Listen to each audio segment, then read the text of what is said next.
Hello and welcome everybody to another Final Fantasy Draft video. I'm Paul Cheon and today we are sitting at Diamond 4. Big update though. I was a big dum-dum, so you're not going to see my voice line up, and that's because I actually recorded this video and my mic wasn't working. So I'm actually doing a voiceover there, and as you can see there, this video is brought to you by TCGplayer.com. Make sure you check them out for all your TCG singles and sealed product needs. If you want to buy some booster boxes of Final Fantasy, or you wanted some singles to round out your constructed decks, make sure you check out TCGplayer.com and hit that affiliate link in the description below. So we're going to be doing the voiceover. That should give you a preview. I think this draft was pretty sweet. So I'm still going to do this and see where this goes. Also, make sure you check out heavyplay.com for premium Magic the Gathering supplies and accessories. If you want top-of-the-line deck boxes and playmats, sleeves, dice boxes, and more, go to heavyplay.com/paulcheon for 10% off your first order. They also have a heavy convention presence, so make sure you swing by one of their booths in person and get 10% applied to you in person as well. So this is going to be one of my first and only, hopefully, voiceover videos. Let's see how this goes. Starting things off here, we have Overkill. Taking a look, you do see that I do look at the Wind Crystal here, but honestly, not really a type of card that I'm looking to consider here, really. But Starting Town, I think, is a decent town to choose, but not really something that I want to first pick. This pack is actually really strong. There's a lot of good options here. There's Shantoto, Emperor of Palamecia, and Thunder Magic, so a bunch of really good blue and red cards. So my plan here is to probably look to take the Overkill here, which is a card on par with the power level of the other cards, but it means that I can also push the people that I'm passing to into blue-red, and then I can just take the Overkill and just not worry about it and kind of sidestep everything else. Shantoto might be a stronger card in specifically blue-red, but I do think Overkill is a very, very powerful card that doesn't commit you into two colors. And like I said before, I drafted blue-red twice in the last two videos, so why don't we consider taking this Overkill instead and see where things go. Moving on to pack number 2. Well, we have a really interesting pack here. Now, I don't think Thunder Magic is a consideration here.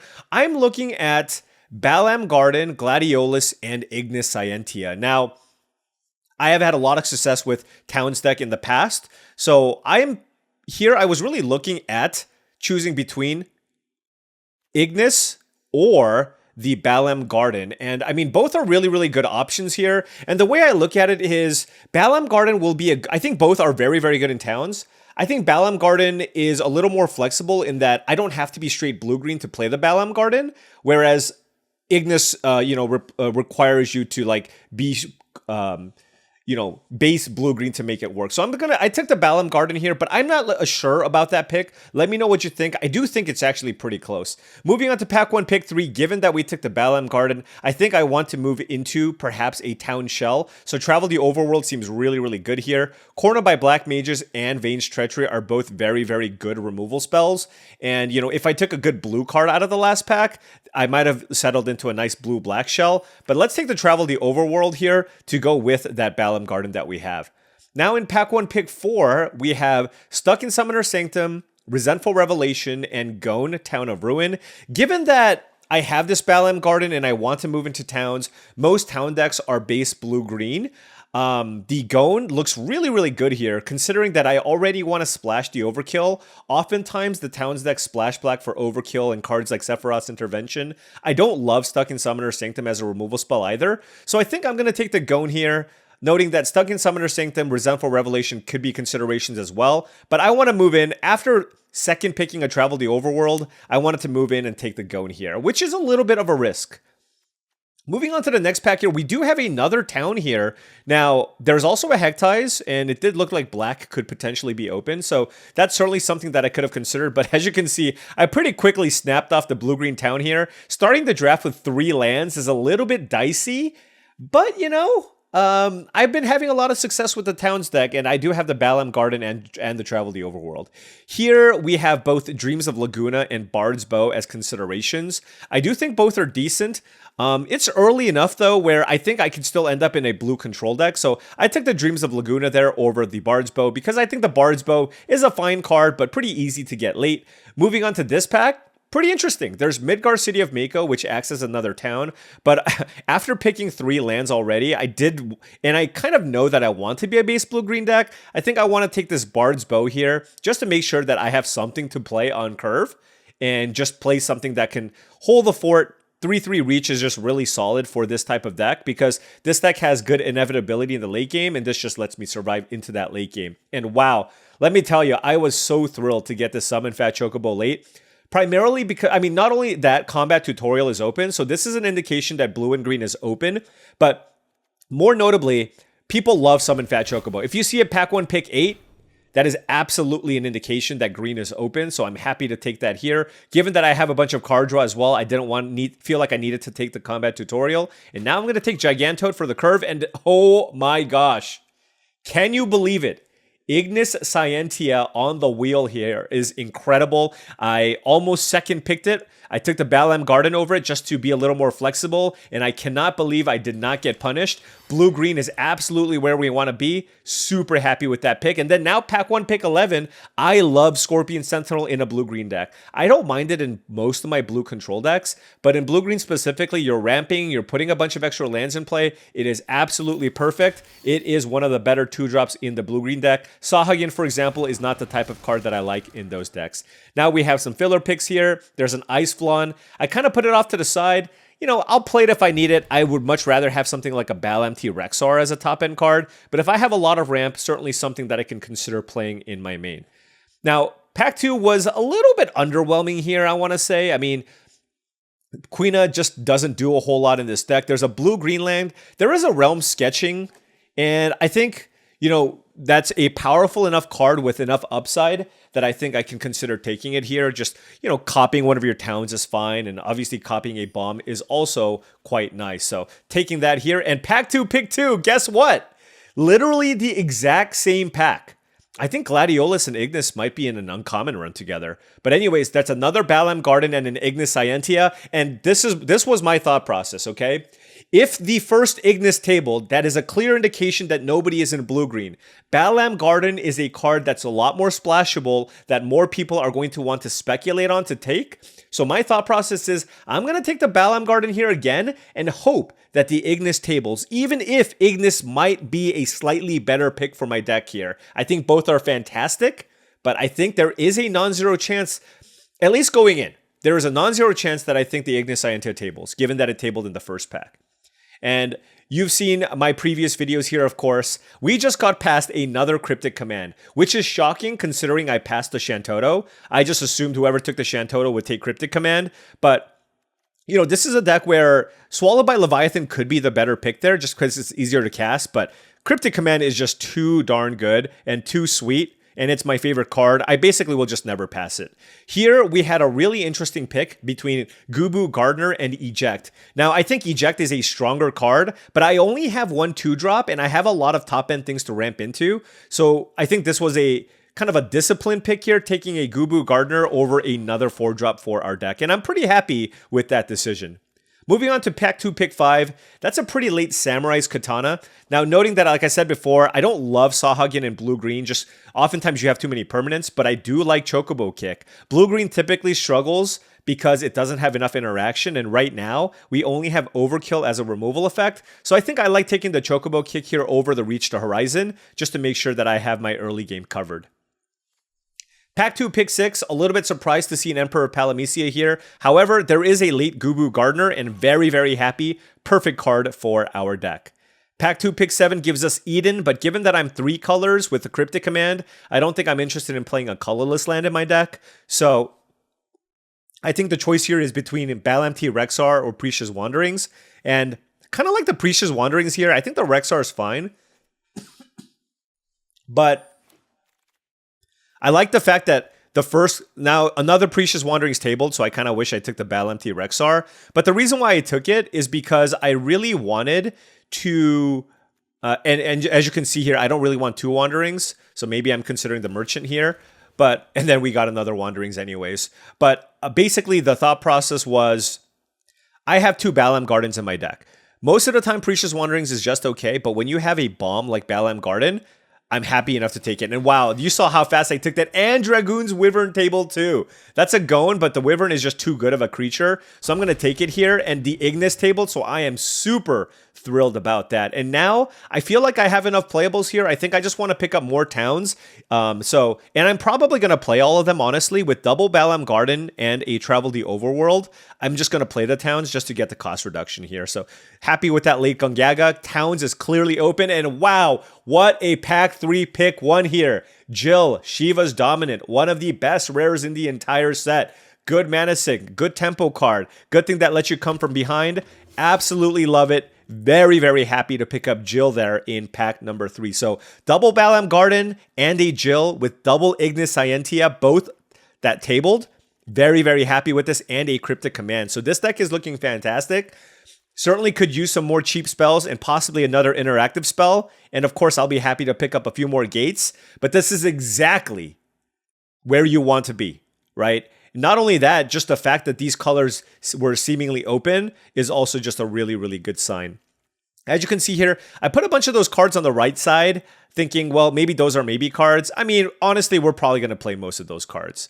Moving on to pack 3, pick 2, that is another Summon Fat Chocobo, but I think my top end is quite strong, and I do have a lot of ramp in the Wanderings and the Ignis. A turn 1 Chocobo has, I've personally lost to turn 1 Chocobo a lot, so I'm going to take this just to give me the potential of getting really, really good starts. Here, I won't take a Bard's Bow.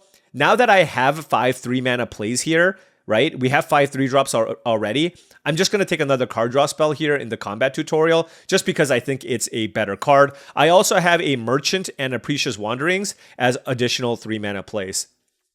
And here, the Wandering Minstrel is staring at us, but we don't have that much mana fixing. And I think it's a little bit too late here to consider the Minstrel. I think the Minstrel is good, but I can certainly use more interaction. And there's a Sephiroth's Intervention in this pack. I do think it's considerably better than Ice Magic. And I think this was kind of close because the Minstrel is also a 2-drop. But given that I'm already looking to play the Overkill and I'm really, really desperate for more interaction, I think the Sephiroth's Intervention was the correct pick here. But, of course, I do love the Wandering Minstrel. Pack 3, pick 5 gives us 2 really good picks in Crossroads Village and Town Greeter. I think both are fantastic, but I need more early plays. So I'm going to take the Town Greeter here, just to make sure that I have another thing to play on turn 2. Pack 3, pick 6. Certainly don't need another Ice Flan or a third Precious Wanderings. So I think here I just took another Town, just to get the reduction for the other Town cards in my deck. Again, here, Pack 3, pick 7. This is not really a good setup for Quina. We don't really have artifacts for Edgar or enough artifacts, so it's either really between the Gigantoad or another dual land. I don't only have 1 4-mana creature, so I think the Toad here is a perfectly fine filler card for my deck.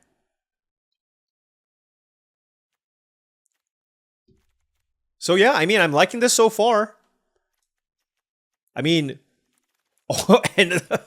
look at this. As much as I like Scorpion Sentinel, Travel the Overworld 8th pick. Towns was so open in this draft. All right. Well, I have double Travel the Overworld and a combat tutorial. Plenty of things to do in the late game. I have a Jill Shiva's Dominant just to flip. I just have so much, and I picked up a side quest card collection, which is also just a really, really good card. I was wrong about this card. It is not too hard to actually get a bunch of cards in your graveyard, and when you do, just getting that free, normally I don't like vehicles, but getting a free 4/4 flyer is quite strong. Here, I'll take a Fight On. I don't think I'm going to need it. I have enough ways to get card advantage here where I don't really feel like I need it, but I might have to make some tough cuts here, right? I have a lot of playables already. Look at that, 32 out of 40 cards, given that we have, 6 lands? That's 26 cards. We're going to have to make 3 cuts, at least out of the pool that we have. But noting that I do have double Gubu Gardener, Town Greeter, double Scientia, and potentially Precious Wanderings. I have so much mana in my deck, I can totally see myself playing 16 lands.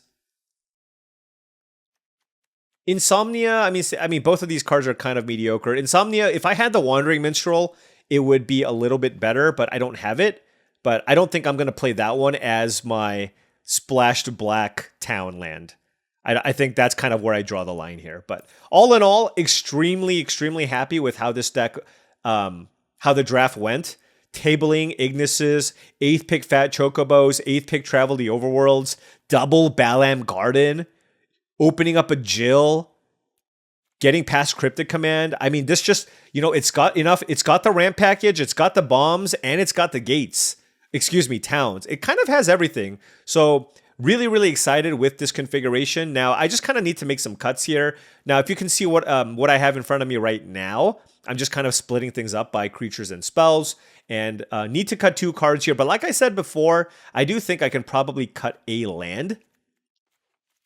So that's probably something that I'm going to be doing. And I will probably just be kind of looking through all my different colors just to see what I want. Taking a look again at my sideboard here. Ice Flawn is also something, like if I play 16 lands on Ice Flawn, I feel a little bit better about that, right? Just because then it's like you're kind of playing 17 lands. Also, in these blue-green decks, you can have plenty of instances where you just have too much ramp and not enough top end. And that's where the line cyclers really come in handy, where if you do have hands that have too much ramp, you can just play the Ice Flawn, and it's totally fine, right? Like I said, the Balamb Rexar would have been a little bit better, and in hindsight, I wish I took it over my first copy of Precious Wanderings, but I don't think the Ice Flawn is that far behind, and so this is fine. And here, taking a look at my mana, we absolutely want 9 green sources. That's the bare minimum. I consider green one of my primary colors. Also, green gives me this Chocobo, which I want to play early, and it gives me the ramp effects, which lets me get my other colors. So I had to adjust my green mana base here just to make sure that I have 9 green, and this also gives us 8 blue. But keep in mind, we also have Ice Flawn, and we have Precious Wanderings, and presumably Town Greeter and Ignis Scientia should also get us some number of blue mana, some number of the time. So now we just kind of have to figure out what the last few cuts should be here.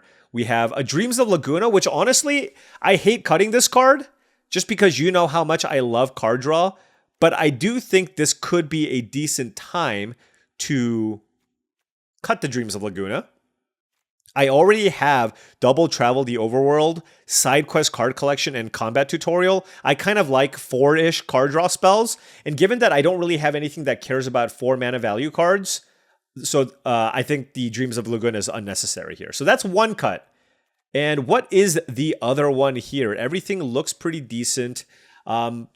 Second copy of Precious Wanderings can certainly be a consideration here, and certainly, now I'm just kind of looking at what my curve looks like, noting that I don't have as many cheap things as I would like. So this is certainly a deck that if it runs into like a very good, aggressive, streamlined white deck, I could have some issues. But other than that, I mean, this deck looks quite strong, especially in the late game. If I ever just resolve a Travel the Overworld in another mid-range matchup, then I'm looking very, very good here. So obviously the Merchant, I have liked the Merchant a lot in my towns-based decks, but given the fact that I already have a lot of good 3-drops and I have a lot of card draw, I just don't think I need to play the Merchant in this configuration. So given that I feel like I have a lot of ramp, I think ultimately the Ice Flawn is going to be a little bit better for me than the second copy of the Precious Wanderings, just because I feel like I'll just naturally be able to draw one of my Balamb Gardens. One Precious Wanderings with double Balamb Garden and double Ignis and a Town Greeter means I'm going to find one. Also, keep in mind, I have a lot of card draw, and you can't flip multiple Balams. They're legendary. So you're just not going to be doing that in a lot of those instances. So ultimately, I think that's what I end up going with here. But I mean, going into this deck looks really, really solid. Good mana fixing, good ramping, good bombs. Pretty happy with this configuration overall. So yeah, I think ultimately the Wanderings will go. And, honestly, this looks pretty good. We have double Gardener, Town Greeter, Wandering, Scientia. So that's like 6 more ways to get mana with an Ice Flawn. So if you think about it that way, that's 16 lands plus 6 ways to get mana. That's 22 mana sources plus the Ice Flawn, 23 mana sources. But at the same time, the most important thing here is this deck never runs out of things to do, mostly because we took those Balamb Gardens. All right, now Once again, before this draft fires and the first round starts, of course, I just wanted to say that if you've been interested in this content and wanted to support the channel in another way, my Patreon is the best way to do so. That's patreon.com/paulcheon. Big shout out to all the patrons. Thank you so much for all your support. Access to the Patreon gives you access to my Discord channel, which I believe is a really great way to join an awesome community of folks looking to improve at Limited, just like yourself. I assume that's the case if you're watching these videos. All right, taking a look at this opener, it's a little bit sketchy. We have an island and a swamp with Scorpion Sentinel, Travel the Overworld, Overkill, Chocobo, and Ignis. Now, we are on the draw, but I think ultimately I was thinking, you know, I'm on the draw. I can play the Scorpion Sentinel on turn 2, and then if I just draw any land, I get to play the Overkill, and hopefully that will just buy me enough time here to basically get to where I need, right? Just like if I cast an Overkill, that's good. Also, I have 9 green sources in my deck, so if I just draw a forest immediately, I am looking golden. Now, we missed on the forest, but it's okay. We still have a couple of plays. Now, if I didn't have anything to play early, I would mulligan this, but given that I had turn 2 Scorpion Sentinel and turn 3 Overkill, I thought it was fine to keep. Looks like we're playing against another value deck. They let off with a blue-green town and a black-red town into turn 3 Summon Fenrir. So yeah, I mean, we're probably going to have a grind fest here. Hopefully, I have more value than my opponent. It's really more important that I can find a green source here just to make sure that I can get these Travel the Overworlds going. So if I can get an Ignite, like if I draw an untapped green next turn, that would be incredible. All right, well, I drew a green source, but of course we have a lot of tap lands, and you know, honestly, like there's nothing I really care to overkill here. So I think I still just need to play the Guado Solemn here and hope my opponent just doesn't absolutely destroy me next turn with this Summon Fenrir, because things can get out of hand. But I was super, super thrilled here when my opponent just played out a Town Greeter, mostly just because I knew that like they weren't going to put that much pressure on me this turn, and for me, it's just all about preserving my life total. The Fenrir doesn't even get to get in for damage. All right, now we drew Chocobo Kick. But I don't want to actually pick up a land here, right? So I don't think that's an option here. So we have a couple of options. I can either play the Chocobo, land, overkill something, but there's nothing I want to overkill, right? And I just think it's a little bit more important to kind of get my ramp going. So I just feel like playing the Ignis is really strong. The downside here, of course, is by playing a land into Ignis, I'm losing out on a lot of Chocobo value. But look at my hand.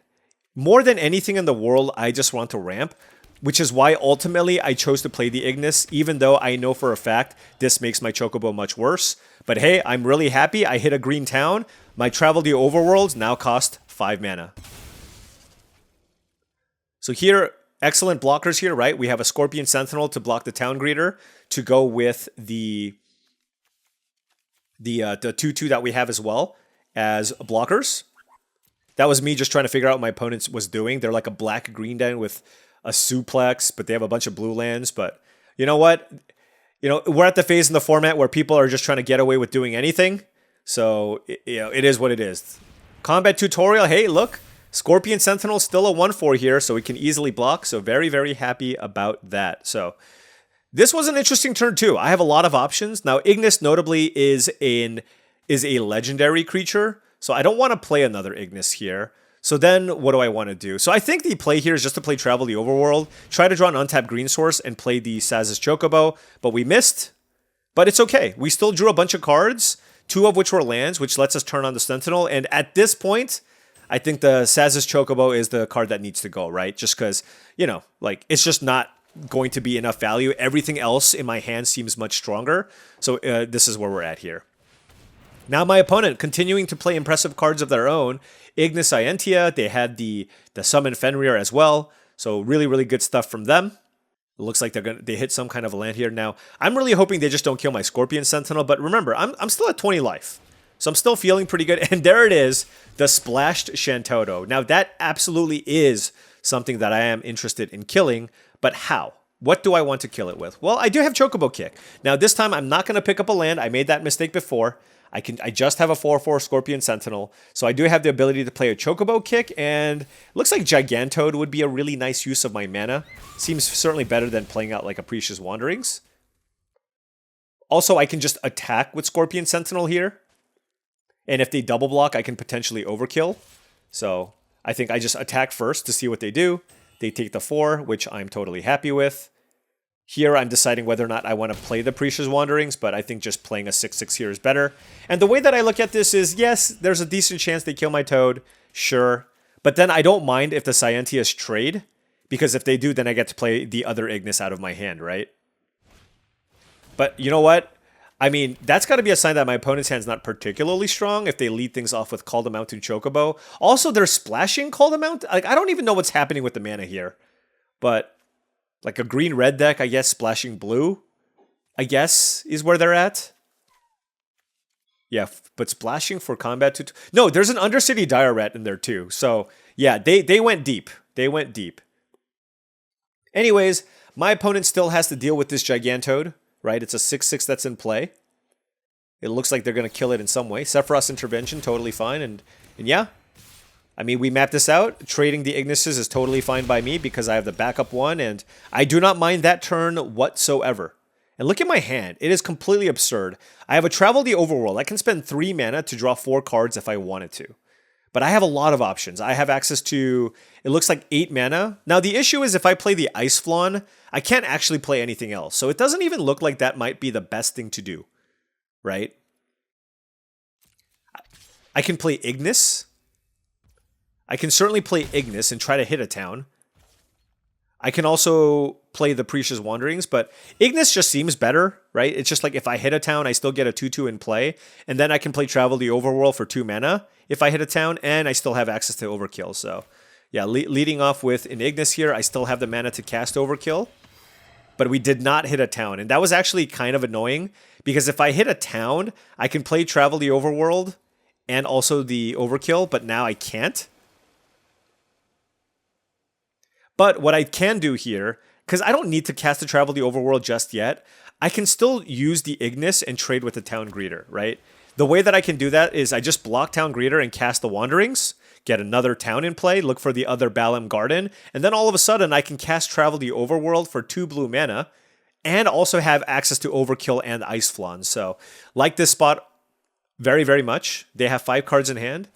And you know what? I was feeling good until they cast their Travel the Overworld. So now I know that we have a fight on our hands. Because if they get the Ignis out of the way, they can get in for a lot of damage. And of course, they have literally 7 cards in their hand.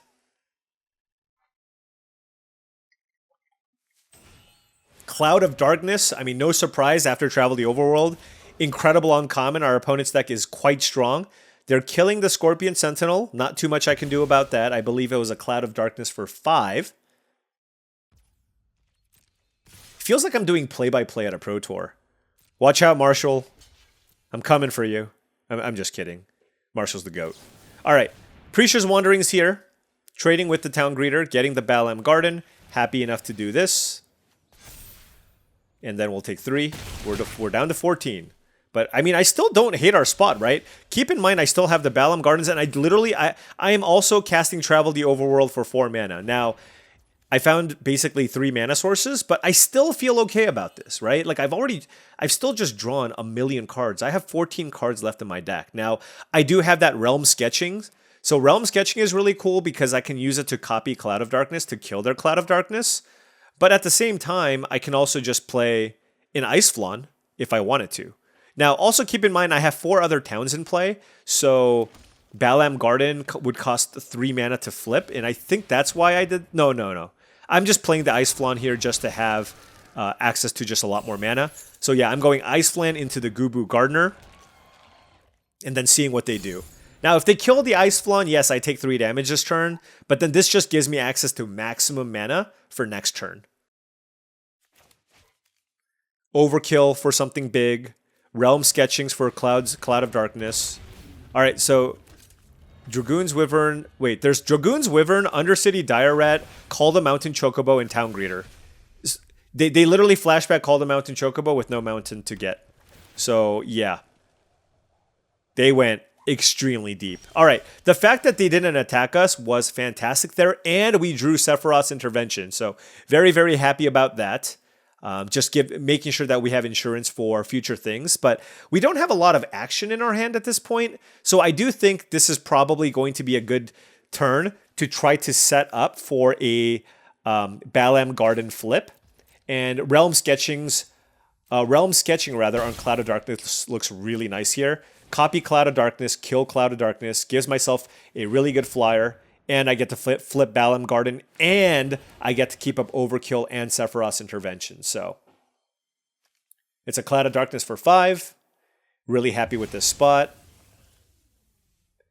Again, it costs 4 mana to flip. The question is here is like, should I play Town Greeter? Like, do I need to? Right? I don't know. Because I don't want to deck myself, and my board looks pretty decent here. And this lets me keep up Sephiroth's Intervention plus flip on the Balamb Garden. So I think that's why ultimately I chose not to play the Town Greeter here. Noting that that might have been a pretty aggressive attack on the Ice Flawn, just because it was holding back both of those Chocobos, and now I don't actually have decent blocks on them. So I don't know if the attack on the Flawn was great. Especially because it didn't look like they had a removal spell for it on the previous turn. Alright, Rydia's return is quite strong.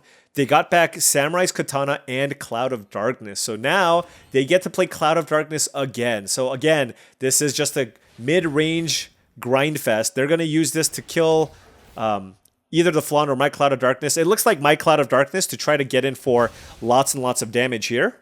And now I'm going to have to take, what, 8 damage at least? It's possible. I mean, I know for a fact that I want to flip this Balamb Garden. What do I want to use the Sephiroth's Intervention on? Probably not the Chocobo tokens, just because I can block them with my Flawn. So now I'm really regretting attacking with the Flawn. So my guess is I'm either going to go for the Wyvern here or the Cloud of Darkness, but just taking the damage here, killing the Wyvern, going to 8 still seems okay. It's a little bit precarious, but hopefully this Balamb Garden flipped, this giant 5/4 battle cruiser of a card, hopefully that stabilizes the board for us. Now that I'm at 8 life though, I do feel a little bit of pressure. I might just run out this Town Greeter just to hit a town, just to gain 2 life. But first things first, let's just attack with the Balamb Garden just to see what I can draw. I don't think I want to attack with the Ice Flawn at this point. I think just playing it a little bit conservatively, especially knowing that they have a Samurai's Katana, I think I just want to attack with the Balamb Garden here. And yeah, I mean, we don't actually have that much more action, right? So I think, yeah, I do want to go with the Town Greeter here. Noting that I do have a Cryptic Command still left in my deck. Milling that would be pretty bad, but given that my opponent got me to 8 life, playing the Town Greeter here to try to gain life makes sense. Let's see what we hit. Miss, miss, miss. Yep. I remember I was very, very sad about this. We missed... there was a combat tutorial and a side quest card collection. Those would have been incredible. And milling all of those and not getting a single land back there feels really, really bad. Because now we only have 7 cards left in my deck. However, the upside is I know that I have Cryptic Command left. And all of a sudden, the heavy hitters don't stop for our opponent. Colosseum Behemoth is huge. And it killed my Balamb Garden. Fortunately for us, we do have the backup that's in play, as it was legendary. And we do have the overkill here for the Colosseum Behemoth. And this X-Death, by the way, this thing's going to be huge, right? There's 6 things in the yard. So this is a 6/3 Trampler as well. And they get to attack with the Wyvern here. But they're at 9 life, so I guess it's kind of close. Although if I were my opponent, I probably would lean towards being more aggressive here and attack. I actually don't like the fact that they didn't attack there. I think with a Colosseum Behemoth and an X-Death flipping, representing a lot of trample damage, I think they should have attacked with the Wyvern. Because now they have a 6/3 Trampler and a 7/7 Trampler. And for me, I have no choice. I need to continue. I'm basically digging for Cryptic Command here. Because I know it's within the 6 cards left in my deck. So let's keep attacking with Balamb Garden. This also puts my opponent on a 2-turn clock, depending on whether or not they choose to block. And they did choose to block here. I'm actually curious what would have happened if they attacked me, put me down to 6. This might have been way, way worse for us. But that being said, like, my blockers look pretty good. Now, if they have a counter spell or a protection spell for one of their things, one of their big tramplers, I am in a ton of trouble. Because if I use Overkill to kill the Colosseum Behemoth, the Neo X-Death becomes an 8/3 Trampler. So this is a really, really tricky turn. And this is, you know, an extremely pivotal turn for my opponent. I think a couple of things here to highlight is my decision to attack with the Ice Flawn on a previous turn, I don't know that I love. And my opponent's decision to not attack with the Wyvern when they have 2 giant tramplers in play with the Samurai's Katana in hand was also kind of an important part of this game. But look, this is a spot here where I know I have the overkill, so I'm feeling all right. But, I mean, they're playing a Samurai's Katana here. They have 3 cards in hand. You know, any instant speed removal can just get us, right? Especially with the tramplers that are in play. So now my opponent kind of has a tough choice, and they attack with everything. And now all of a sudden, this is extremely scary on my side, right? It's just, what do I do? Where do I block? Right? Like, I know personally that I am most likely going to use overkill on the Colosseum Behemoth. And if that's the case, I should probably put the creature with the largest toughness on the Neo X Death. So I don't actually know if I ended up blocking this properly. I think putting a creature on Samurai's Katana makes sense. Certainly, I could put like Ice Flawn on Samurai Katana. Then I can use the Gardeners and put them in front of the 3/2 Chocobo, right? That's also an option. But it looks like I committed to this. And I don't actually think this was a great block. I think maybe I should have been more willing to throw away my Gubu Gardener, take a little bit less damage. And, or perhaps even put Gubu Gardener on the X Death. I don't know. Because the way that this works is I'm going to overkill the Behemoth. Neo X Death becomes an 8-powered creature. So I take 3 from the unblocked Chocobo and 2 from the X Death. So if they have a removal spell for the Gigantoad or the Ice Flawn, I'm actually dead here. So I put myself dead on board to a singular removal spell. So I do not think this was actually the best block. There has to have been a better block. I guess I'm dead to a removal spell on Gigantoad no matter what. Right? If they have a removal spells for Gigantoad, I guess I'm dead no matter what. So, I don't know. Really, really tricky sequence here, for sure. And here, my opponent then played something, and I was just like, what the heck? At the moment, I was a little bit surprised, but yeah, I was like, could they have killed me there? And I don't think they could have, because the unblocked Chocobo wouldn't have dealt any damage to me if they fire magic for 2.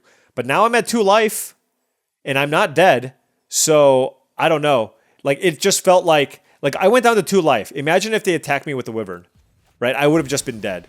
So yeah, that, you know, these are long, complicated games, and I think that ended up being pretty relevant. Also, they could have equipped the Kinnan, but I guess the token also died. But yeah, and now we drew the perfect card, Cryptic Command. Absolutely the perfect card, because now I know I can't die. I attack my opponent. This puts my opponent on a 2-turn clock. Not only that, I drew Summon Fat Chocobo. So those were just an incredible sequence of draws here, where basically, unless they have another counterspell, like, I'm looking really good. Like, I don't even have to cast Cryptic Command now, right? Like, I can just be like, okay, do whatever you need to do. I can block with my Fat Chocobo and my token on your 2 creatures, and still present a lethal attack here with my flyer. So the only thing I really need to counterspell is a removal spell or some way for you to kill me on this turn. So my opponent, out of desperation here, activates the Kinnan to try to get something, whiffs, has 2 cards left, has a Sleep Magic, which presumably could win him the game. But of course, I have the Cryptic Command. So here, we're going to counter this, tap all my opponent's things, and win the game in multiple different angles. But this was a pretty epic game against my opponent here. Yeah, a lot of back and forth. That one was super close. As you can see, like, I am relieved that as I was able to take that one down just because of how close that game was. And the fact that both of us resolved multiple copies of Travel the Overworld, which I keep calling Travel the Chocobo, I know. But, I mean, that's what happens when you have 2 solid Towns decks with lots of premium cards that get you a lot of card advantage. Oftentimes, it's last threat standing that wins, right? So that is why that is where the importance of bombs comes in handy, because I had the Balamb Gardens, I had the Cryptic Commands that let me go over the top. All right, round 2 here we have, you know, well, I'm hoping my opponent has a slow hand here, right? Because I have 4 lands, Combat Tutorial, Cryptic, and a Chocobo Kick. I have a Windhurst, which I'll lead out on. Now, don't worry about the fact that I can't cast this Cryptic Command early. it's a good late game spell anyways, and hopefully this combat tutorial finds us what we need. But my opponent's on blue-black, so that's a good sign because that means they have a slower deck. And wow, I mean, can you think of a more perfect draw than Ignis off the top here for turn 3? Absolutely ridiculous. Finding a blue source, getting us one step closer here to Cryptic Command. Now, what can they have? They're highlighting their Sahagin, so I was thinking maybe they have Combat Tutorial, but Dark Knight's Greatsword, actually, I thought this card was super scary. I actually thought they might have chosen to move the Greatsword over to Sahagin, but they chose not to. And now I have to decide what I want to do. I can go Combat Tutorial plus Chocobo Kick, so I think that's not a bad option. See what we find. There's an island, but, you know, I was thinking about using Chocobo Kick, but I think that might be better saved for something later down the line. So now I can just play Scorpion Sentinel, right? Like, I can just play Scorpion Sentinel and just trade with the Dark Knight's Greatsword, and then next turn I can actually cast Cryptic Command plus Chocobo Kick, which is also very, very nice.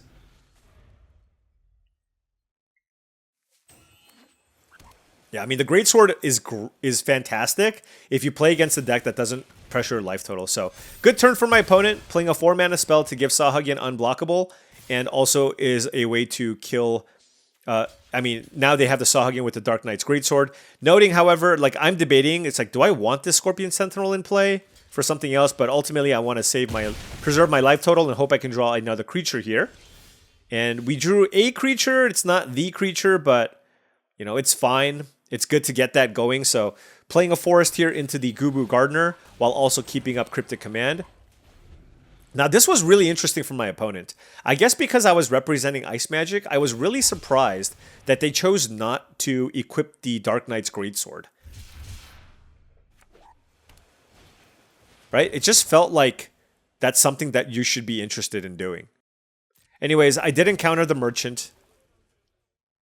Was going to wait to see what they do. They can't attack me. And now, given that I have no action, I felt like I just needed to get a little tempo back and try to find a big threat here. So I feel like it's correct to use Cryptic Command and use it on the Sahagin here because it has the counter. So just using this as a bounce effect. It's basically an eject. And move forward from there. And more lands. So we did find the Dragoon's Wyvern. So we do have the ability to kill this Merchant. And given that I have nothing else going, I think that's ultimately what I decide to do here. Just because, I mean, if you think about it, if they move the Greatsword over the Merchant, that's a 4/4. That's really annoying. And I already have a million mana sources anyways, so might as well just use this Chocobo Kick on their Merchant, which, you know, if this game does go long, they could potentially also use that as a way to draw a bunch of cards, right? So I think just Chocobo Kick the Merchant, attack for 1, play Balamb Garden, and maybe the Balamb Garden they don't have a removal spell for, and we can use that to win the game here for us.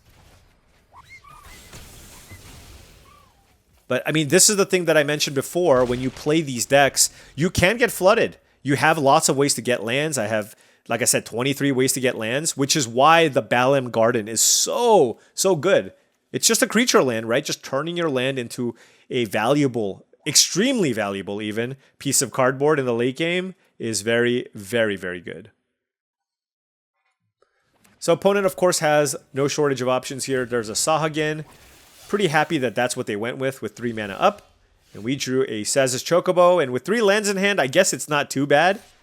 So we'll just do this, but now we're going to be setting up for a Balamb Garden flip and hoping that they don't have a removal spell here for the powerful vehicle.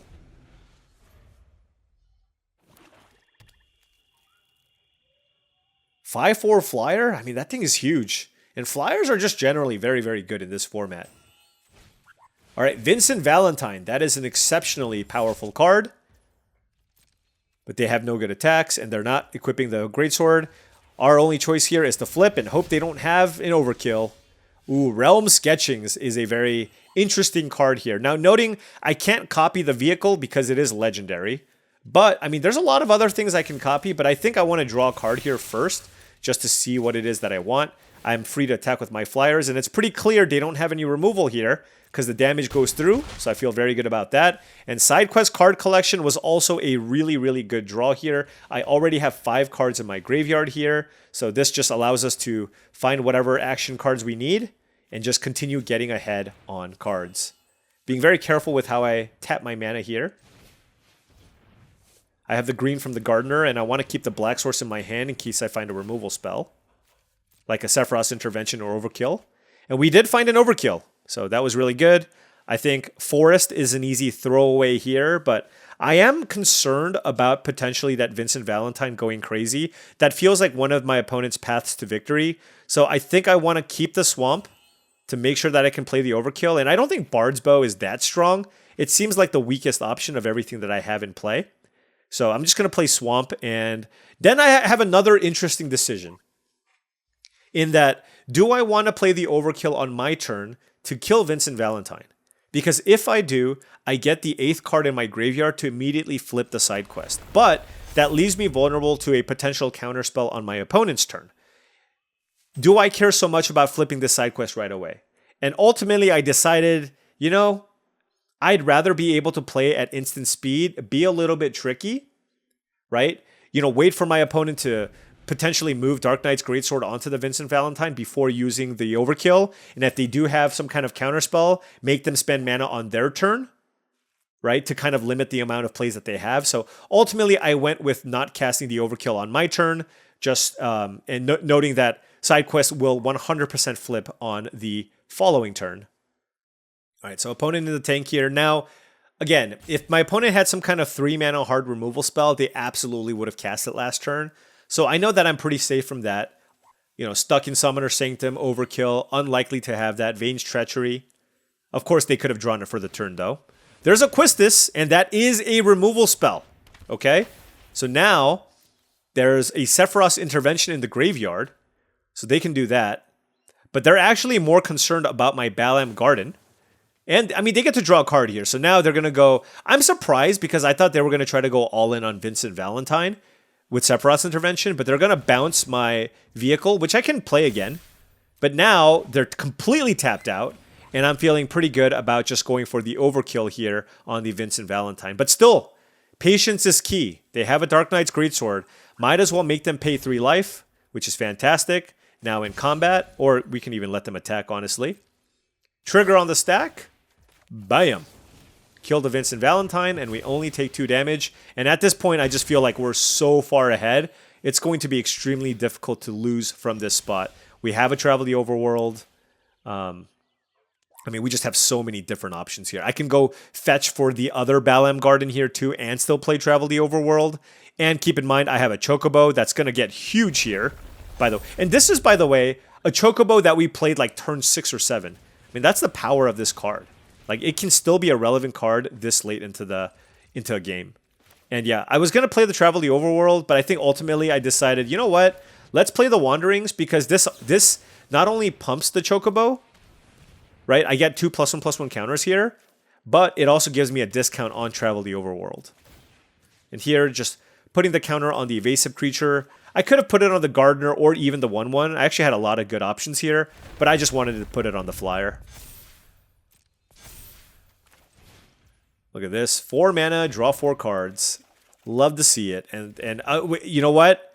Card draw draws you into more card draw. So we found another Travel the Overworld. And look at our hand. Another Travel the Overworld. We just flipped Side Quest card collection. We have Realm Sketchings. Like, they can't even beat our board right now. And our hand is also incredible. So this is just, I think, a really good showcase of the kind of value that you can potentially get in these blue-green decks.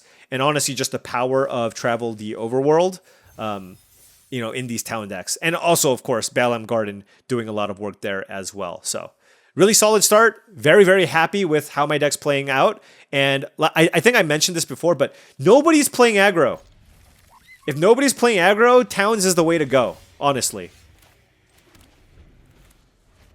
Because you don't get punished for playing all of your tap lands. This is an easy keep here. Balamb Garden, Swamp, Forest with a Gubu Gardener. My opponent also playing a Gubu Gardener with a black-red town. So they might also be doing some town things. Or, yep, there's an island. And they also played a Summon Fenrir. So turn 2 Gardener into turn 3 Summon Fenrir is a terrifying start to play against on the draw. Like, fortunately, I have this Gardener. But man, this is a lot to deal with. For us, No great options. I don't have a second blue source here, so I can't cast Realms Sketching on the Summon Fenrir. That'd be pretty cool. So I think, honestly, and there's nothing here I want to Chocobo kick. So I think the best bet here is just running out a Bard's Bow.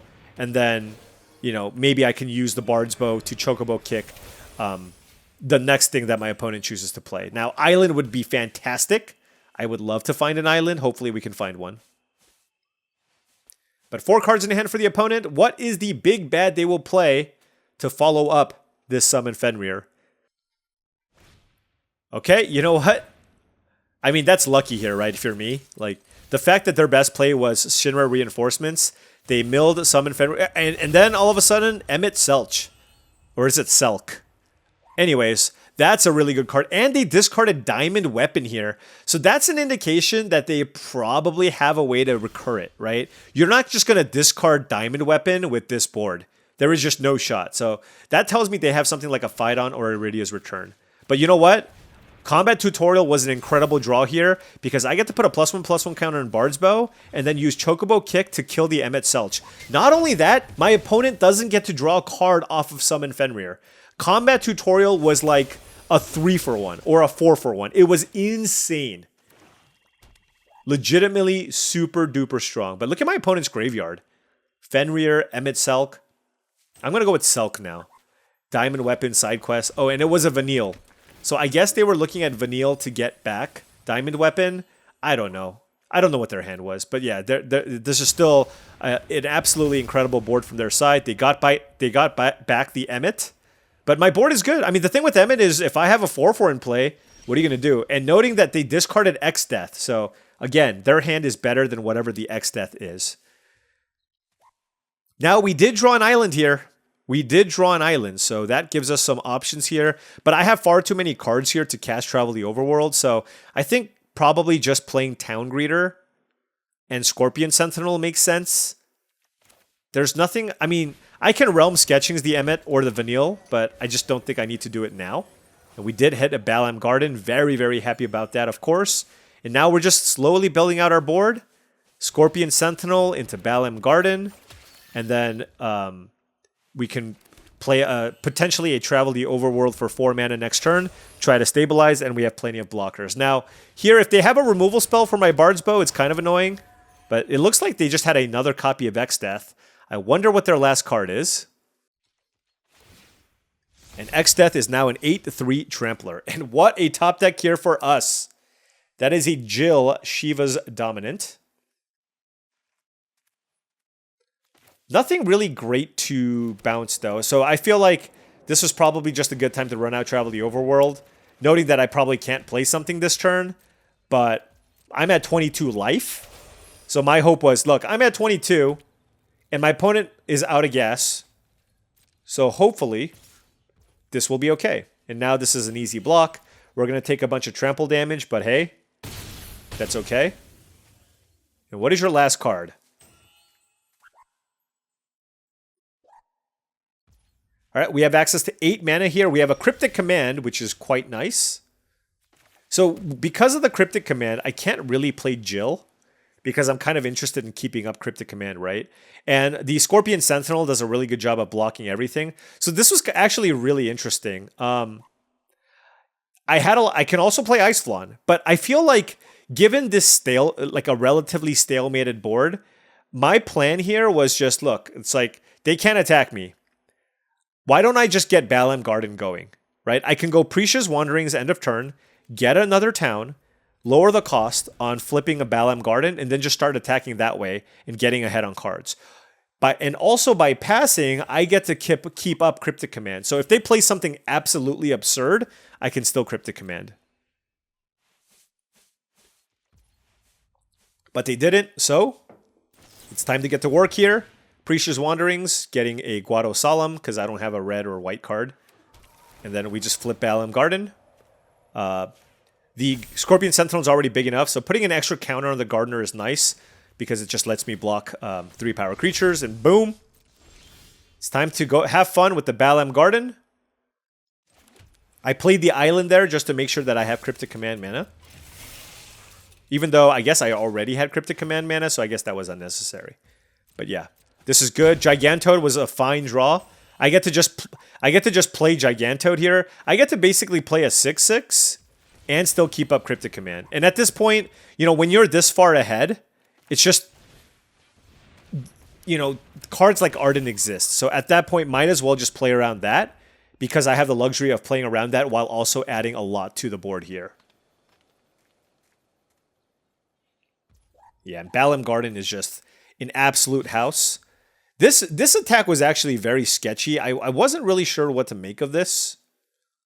I thought maybe they had like a recursive spell, but at the same time, I just feel like if you do, they had plenty of good targets in their graveyard anyways.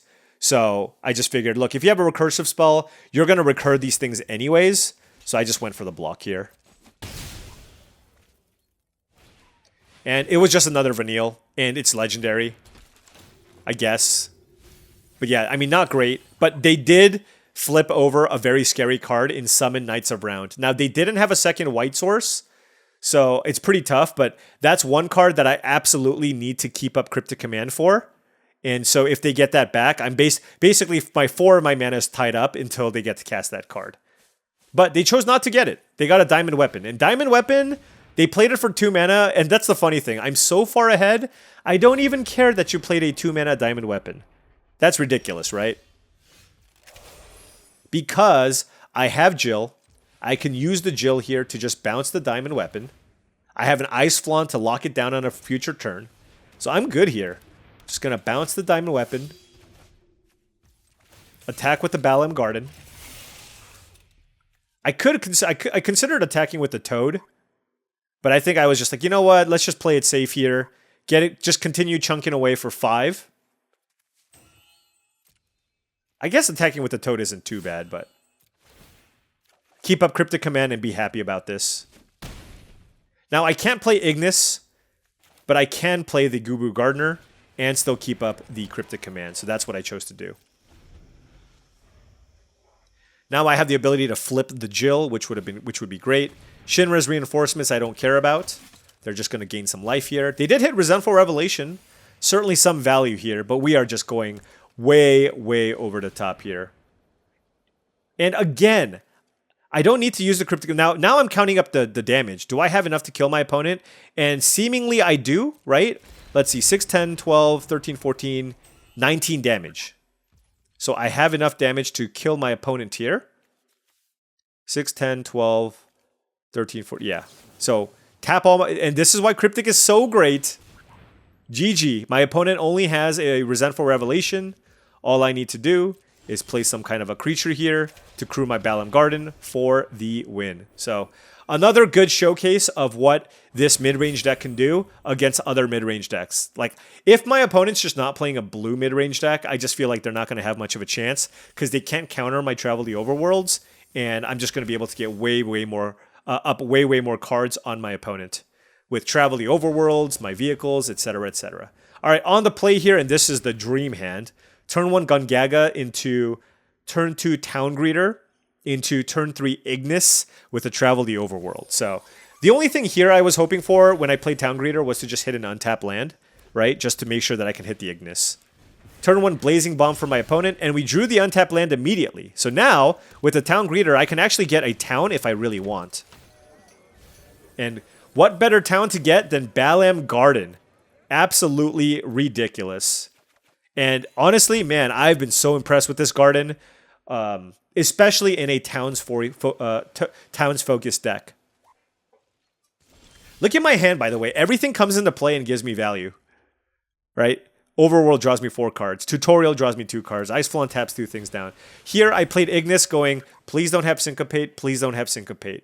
If you have it, Thunder Magic, I don't care. And it resolved. If we hit a town, that would be lovely. And we did hit a town. The best town, even. Black-green town. So now, any black removal, or one of our 2 black removal spells that we draw, well, they're live. So best possible start here for us. They can kill the Ignis, I don't care. Dreams of Laguna, certainly very good. But unless they play something like a Shantoto here, I'm feeling pretty decent about this spot. I guess Samurai's Katana would also pressure me. But Combat Tutorial, I mean, it's good, and it combos with Blazing Bomb. But here, my opponent was considering whether or not they should kill my Ignis. I think it's kind of close. But ultimately, they chose not to do it. And what's funny is, I really wished that they would have killed my Ignis because I drew the backup Ignis here. All right, get in. I was hoping for the trade. That didn't work. So now I'm going to kind of spread the love here with the combat tutorial. And I'm going to put a counter on Town Greeter here too to block the Blazing Bomb. Now, I drew the Scorpion Sentinel. Like, I had to choose which lands I wanted to keep up. Maybe I should have kept up a blue source. But anyways, I could have played the Scorpion Sentinel, but this is fine. Now, if they play a 4-mana thing, the Blazing Bomb does get to attack me for 3. I do have an Overkill, which I can use to kill the Blazing Bomb. We've seen Blazing Bombs get out of hand before. I had an opponent that absolutely destroyed me with this. And you know what? This is a great 1, 2, 3, 4. Turn 1 Blazing Bomb, turn 2 Dreams of Laguna, combat tutorial into Choco Comet. So great start from my opponent, but fortunately for us, we were also able to keep up. And look at this. I don't know if this was a little bit hasty, but I did not want to lose to that Blazing Bomb. That's a 3-3 potentially being a 4-4, and I just wanted to make sure that I just keep the board relatively clean. We have a bunch of towns in play. So I just went with the Overkill. Look at my hand too, by the way.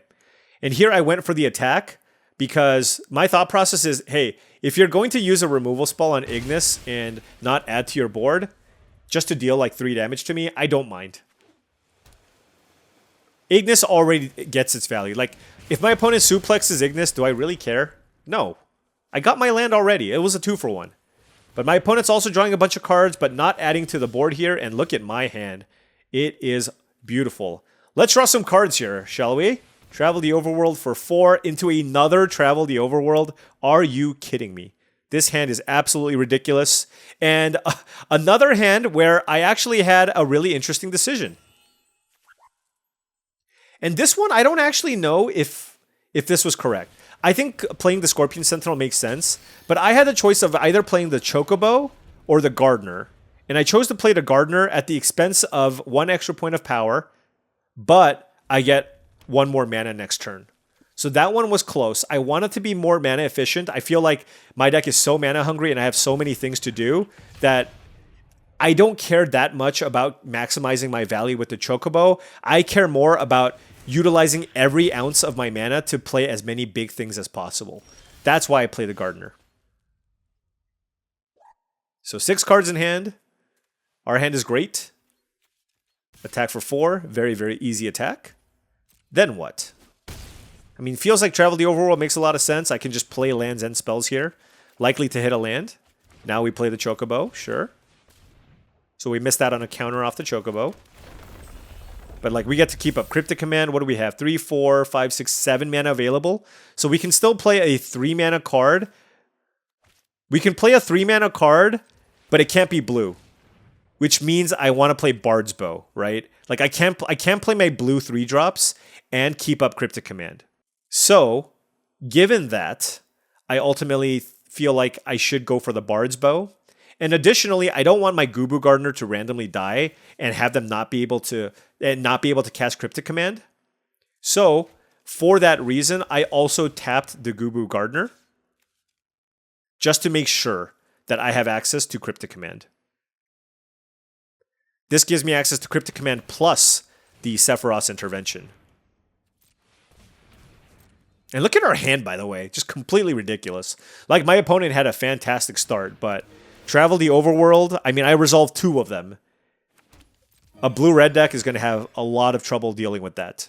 I mean, any deck will, to be honest. But hey, I mean, they're making 2 Blazing Bombs. They have 3 of these. I have a newfound respect for this card. I do think it's fantastic in blue-red. But I think we are just simply overpowering our opponent here. Cryptic Command, hell of a magic card. I retrieve the Esper, I don't really care about. I care more about the fact that the Blazing Bombs are 3/3s, honestly.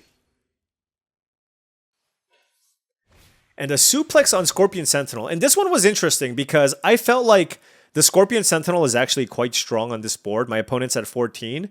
So I actually thought this was a good opportunity to save my Scorpion Sentinel and also just kill one of their things. And, you know, what better way than to just like counter your removal spell and permanently kill your 3/3 token. So that's what I went with. I mean, this is kind of a blowout, however you look at it, right? So, I think I briefly considered like tapping all their creatures down, but I think I didn't have enough to kill my opponent, so I chose not to do that. Now my opponent's on the back foot, right? So here we are.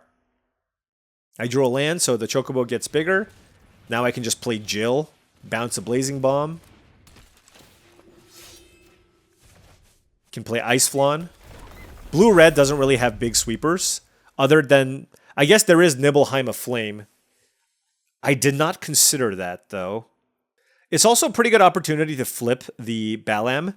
So I have 4 other towns in play, so the Balambs would cost 3 mana. 4 mana total if you tap the Balamb, so I would have 4 mana available. So I think playing a 4 mana card here is actually not bad. To be able to play a 4 mana card and keep up Sephiroth's Intervention, plus the flip on the Balamb. So that makes a lot of sense here. I mean, obviously I could have gone with the Ice Flawn too on the Blazing Bomb, but if they play a big spell, I don't really care, and I don't really care about this exchange either. So given what I mapped out earlier, Gigantode makes the most sense here, because this still allows me to flip one of my Balamb Gardens. Double checking the math here. Always double check your math.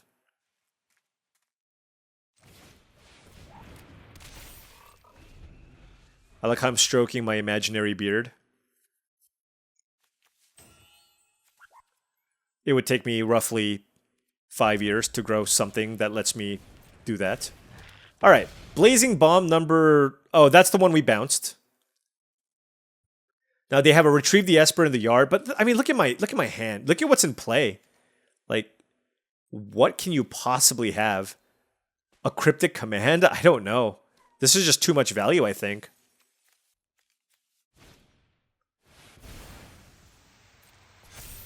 Yeah, I mean, 5/5 and a 2/2 here. Quite nice. Let's make a flyer. And I think I just, at this point, they only have 1 red up. It's just like, let's just kill everything. Let's kill your 5/5. They should scoop now, but we can also play Ice Flawn. Like, yeah. This is way more than lethal. And boom! Sweet deck, sweet draws. And I also like the fact, with these matches so far, it's not like my opponents didn't get to do anything. It's not like I got these wins because they got mana screwed. Like, a lot of my opponents have just had really solid draws too.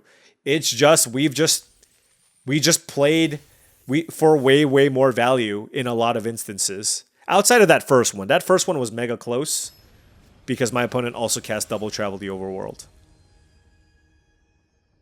Classic Cloud versus Tidus matchup here. All right, on the play here. This hand is fantastic. We do have a turn 3 Ignis, turn 1 Guado Solemn, turn 2 Town rather. Although we drew the Gardener, so now we can just go turn 2 Gardener and then play the Ignis. Now the only way this doesn't work out is if they choose to kill my Gardener, but that's pretty unlikely. So now we play Ignis. Find a blue land would be nice here. And of course we had Balamb Garden. Ignis finding Balamb Garden is just such a good feeling. It's considering that like the Ignis is tabled. Like they're just a combo. It's just a combo. And look at this, by the way. Turn 4, I'm going to play Travel the Overworld for 3 mana. That is insane. Right? That is absolutely insane. Look at this. This is turn 4, by the way. Now we get to play Town Greeter. We're just up. I mean, they played Combat Tutorial, and it just feels too small ball. Like, they had a great start. Turn 2 Torgal, turn 3 Combat Tutorial. I think there I briefly considered using Chocobo Kick to kill Torgal, but I just didn't feel like bouncing any lands at this point. I wanted to press my mana advantage, and I have plenty of removal if they choose to play something big. Look at my hand. I have an Overkill, a Chocobo Kick, and a Realm Sketchings, and it looks like they're looking to continue to ramp here. Now, they do have access to 3 mana here, so I do need to be somewhat careful. Certainly don't want to use Chocobo Kick against this mana configuration. Could potentially overkill. I have 3 other towns in play. Yeah, so I'm not interested in flipping the Balamb Garden yet here. It looks like I'm just going to play a bunch of creatures.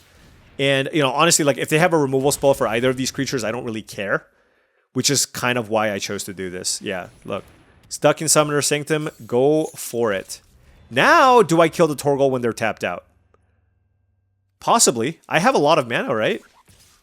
It's a consideration, but ultimately, I choose against it here. Save the removal for the big thing. Oh, yes. I remember now. Oh, can you see the blowout here? Oh my gosh. Copy Y'shtola, blink my Scorpion Sentinel, blink Ignis or the Wyvern. This is so insane.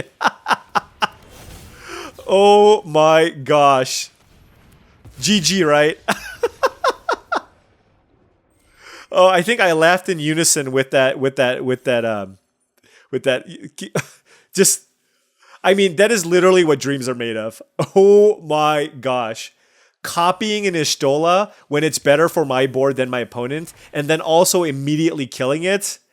Let's go.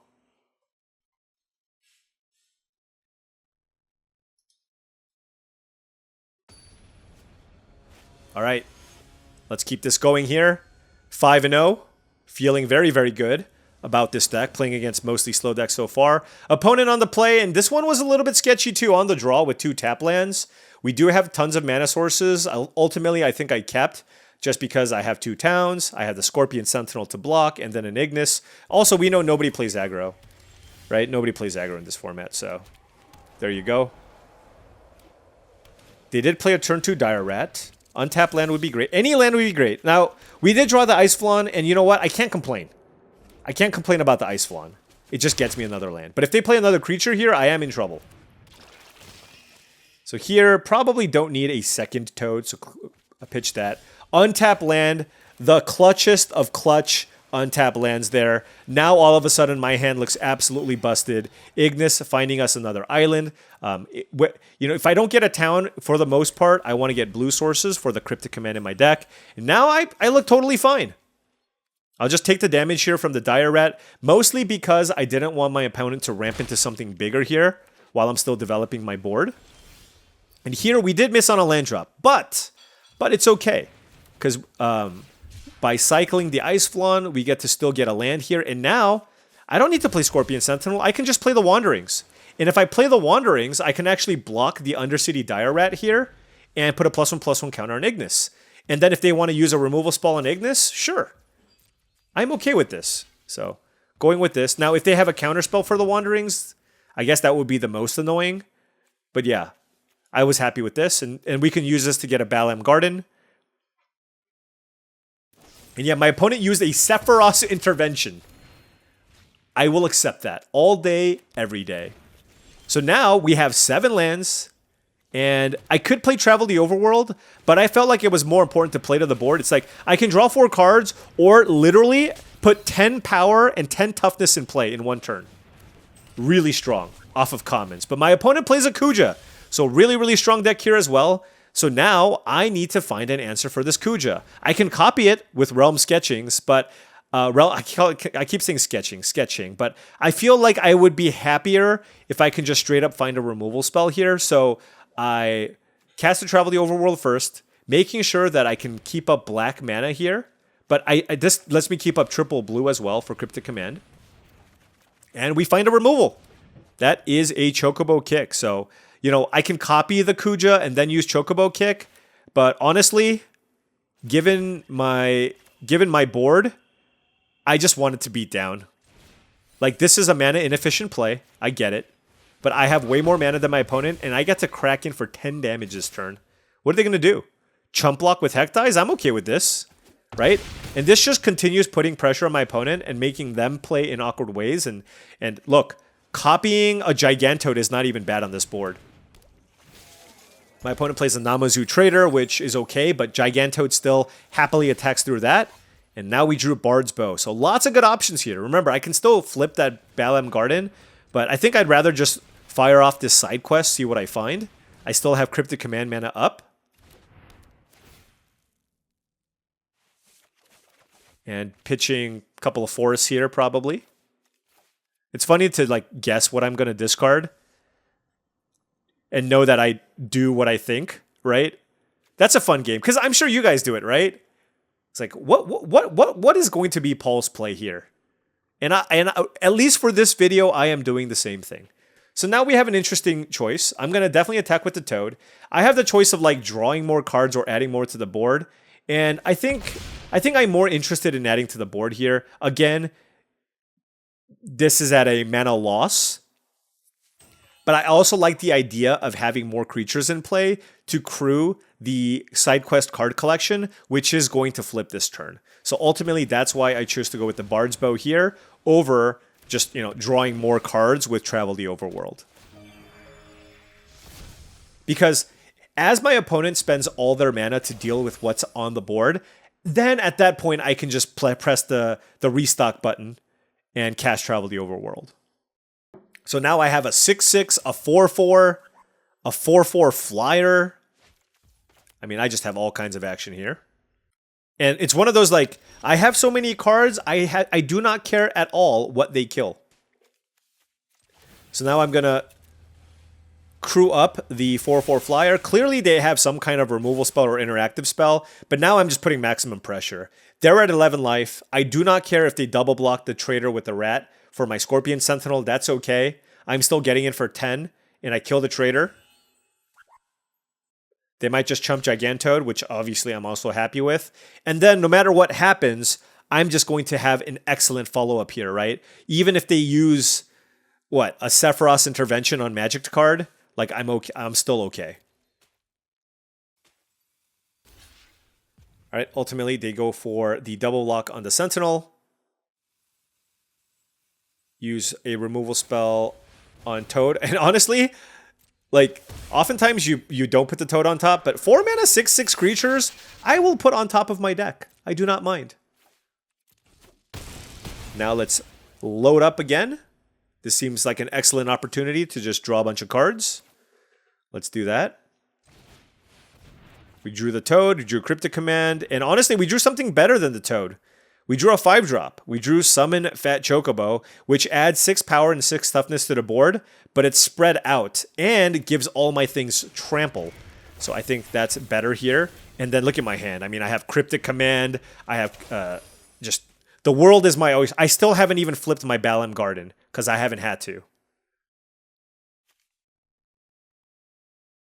I've drawn a heck of a lot of cards. I have 12 cards left in my deck, and I still have... And that's, by the way, without casting Town Greeter.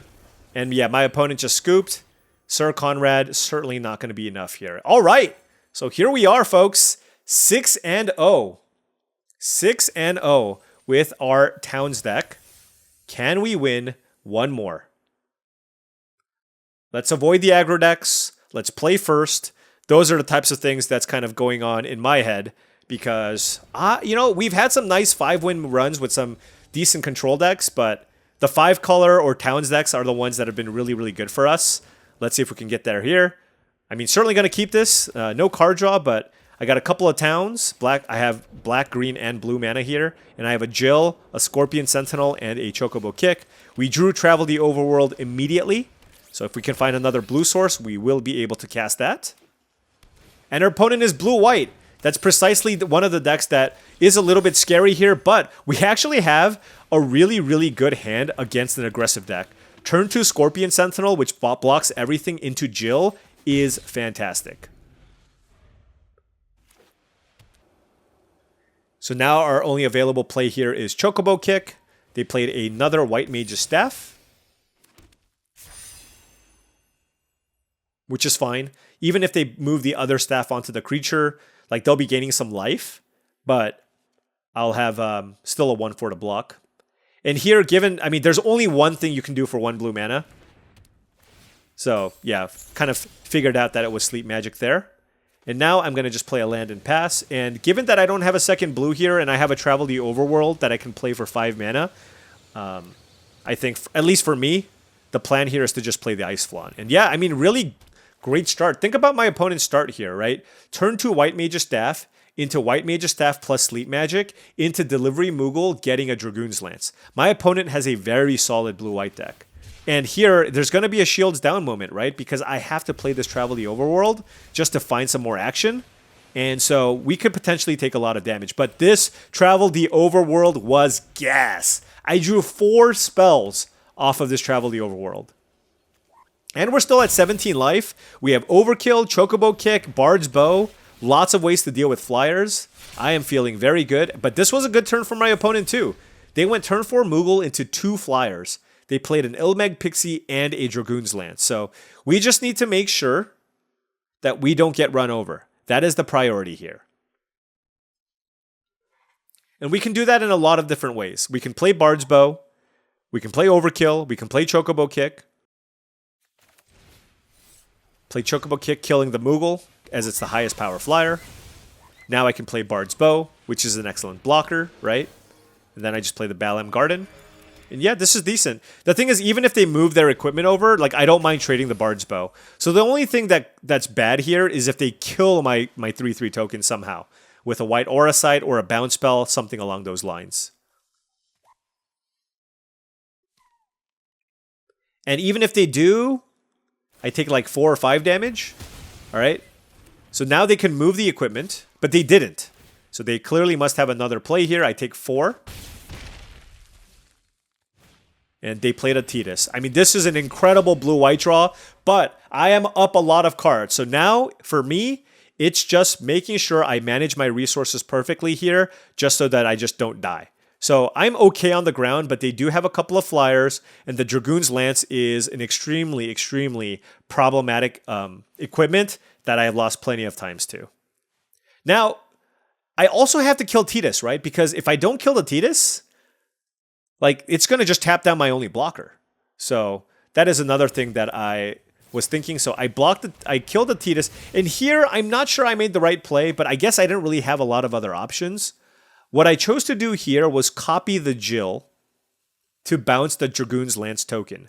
The only issue by doing this, though, okay, the only issue with this, and I don't think this play was bad necessarily, but when I did this, I forgot about the fact that I can't actually exile and flip the Jill, which could come into play, right?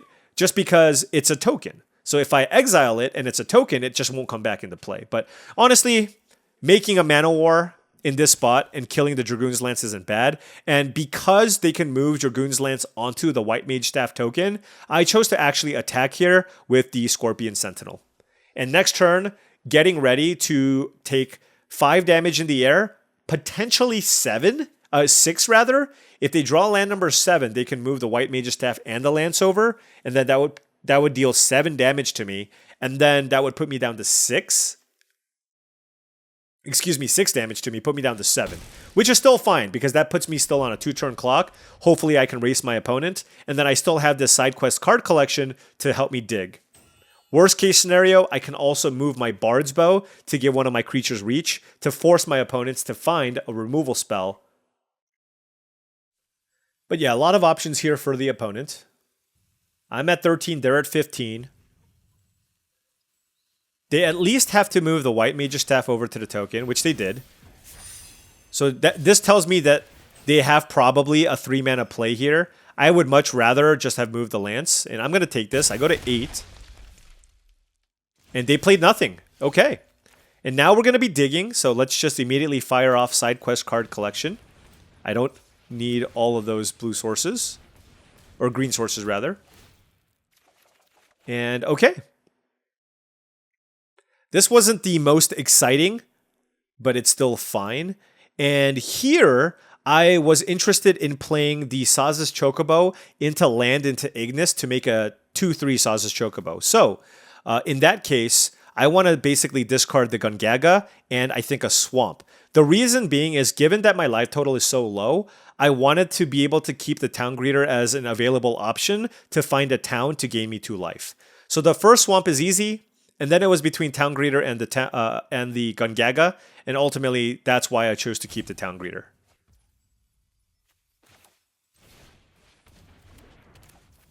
And by the way, like, I'm assuming that the side quest card collection will be able to flip, which would also be obviously very, very strong. And at this point, since everything's gonna fly, might as well just attack with everything, right? So put my opponent down to 11, and I still have a flyer available here to block with. And keep in mind, with all this mana in play, Ignis can also gain me life. So white Aura Sight was very, very good here. They can now use this on my flyer, on the magic card. But this was really interesting too. I don't remember if they had another removal spell here, but they targeted my Chocobo. So now I have this 4/4 flyer that can block all their things. So presumably they... Like, that was really weird, right? Unless the white Aura Sight can't target my magic card. But this was the moment where I felt like I basically successfully turned things around, because now I have the ability to gain 3 life off of the Ignis. I can still attack with the Scorpion Sentinel, and I have the opportunity to flip the Balamb Garden. Here, sadly, I did not hit a town with Town Greeter. Still okay. Gonna keep the magic card back. And at this point, I think it's really, really nice. I actually had perfect mana here to not only flip the Balamb Garden, but also exile a creature with the Ignis to make a food token. So this seems like a pretty straightforward attack here with the Scorpion Sentinel. Now keep in mind, my life total is still precarious, so I feel like it's still correct here for me to just keep back the magic card. Another thing I could have done if I wanted to be ultra conservative is also move the Bard's Bow onto one of my other things, but I didn't think that was necessary given what I have here. I can crew, I can make a food and even sack the food if I absolutely need to. All right, moment of truth here. Very close game. If my opponent was on the play this game, by the way, I would have had no shot to win this game, I think. Because my opponent's deck is fantastic. Lunar Whale as well. Yeah, this is a very, very good blue-white deck. But I'm feeling pretty good now, right? I get to flip the Balamb Garden and make a food. And then now I get to be the one that basically forces them to make bad blocks. So this was an interesting attack. I'm like, what are you doing? I guess I'll crew my vehicle and then see what you do. Yeah, this was an odd line from the opponent. You'll see why. They just bounced it with Ice Magic, and I was like, okay. And obviously I want to keep my life total high, right? So at this point, I'm just like, okay, I guess I'll just double block your token. Keep your number of cardboard, your permanents to a minimum. Now here they're going to kill the Ignis. But like I said, I still have the mana to flip this and exile a creature card with the Ignis to make a food token.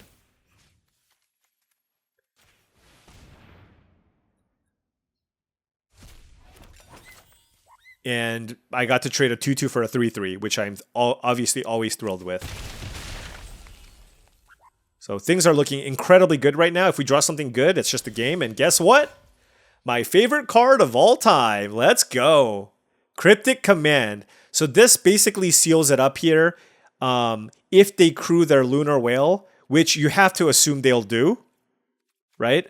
So all I do is crew up the Balamb Garden, attack with everything, and there's just no reason why they wouldn't crew the Lunar Whale here. So we're going to draw the card here.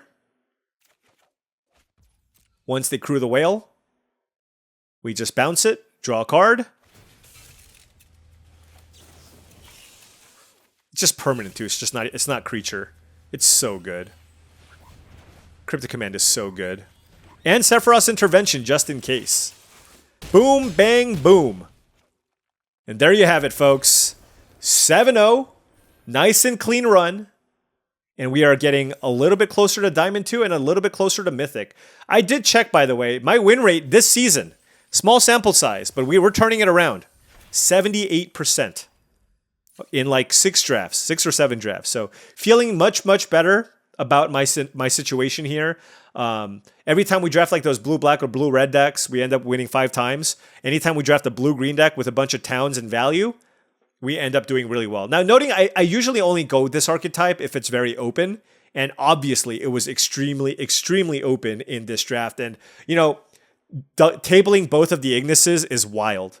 Getting Travel the Overworld 8th pick is wild. Blue-green is...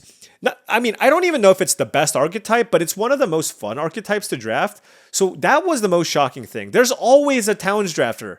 There's always that guy. Even at your local F&M, right? Let me know. Don't you have that one guy that always drafts like 4 or 5 colors even when it's wrong? Even when 4 or 5 colors is not a thing to do? But here, it's something that you can do. So that guy is definitely doing very well. But anyways, this deck basically had it all. Double Balamb Garden to make sure that you never get flooded. And this thing won us several games. This card is an absolute bomb. It is absolutely a bomb in your blue-green decks. Ignis is also fantastic. I'm still not sure what the pick was.